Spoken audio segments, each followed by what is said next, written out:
Hi guys, ඔයාලත් මේ විදිහට කිරි කාලා තියෙනවද? ඉස්සෙල්ලම කිරි අට්ටිය අරගෙන ඒකේ කොලේ ගලව ගන්න ඕනේ.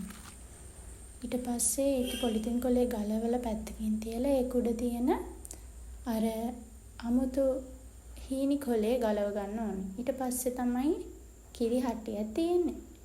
මේක මැටි කිරි හට්ටිය. දැන් ඔන්න මං කාපු කෝප්පයක් තියෙනවා. මං කලිනුත් කිරි කෑවා.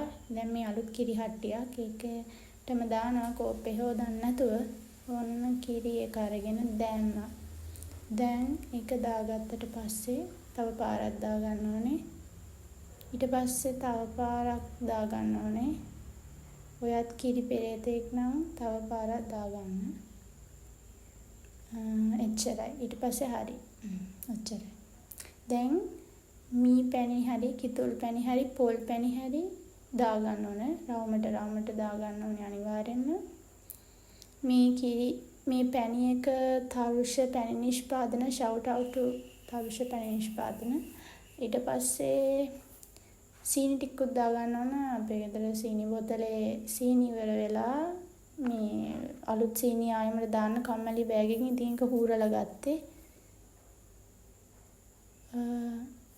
ඇත්තටම මේ තැන මාරු කරේ මොකද අතන සුදු රෙද්දේ පැණි හැලෙනවා කියලා අම්මා කෑ ගහුවා හින්දා ඊට පස්සේ මෙතනට ගෙනාවා.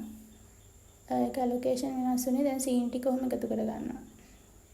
සීනි ටික ඔහොම දා ගන්න ඕනේ. හොඳට ලස්සනට තවර ගන්න ඕනේ. මෙහෙම තවර ගන්න ඕනේ. ගානට තවර ගන්න ඕනේ. ගසන්න හැන්ද. අන්න හරි. ඔන්න අපේ කිරි එක. මේ විදිහට ඔයාලත් කිරි කාලා තියනවාද? පැණි දාලා ඔන්න දැක්කද? රසම රස පාටයි. මී කිරි. දැන් හැන්ද අරගෙන චුට්ටක් අනින්න. අල්ලා ගත්තා. හරිම රසයි. ඔයාලත් කන්න. බයි.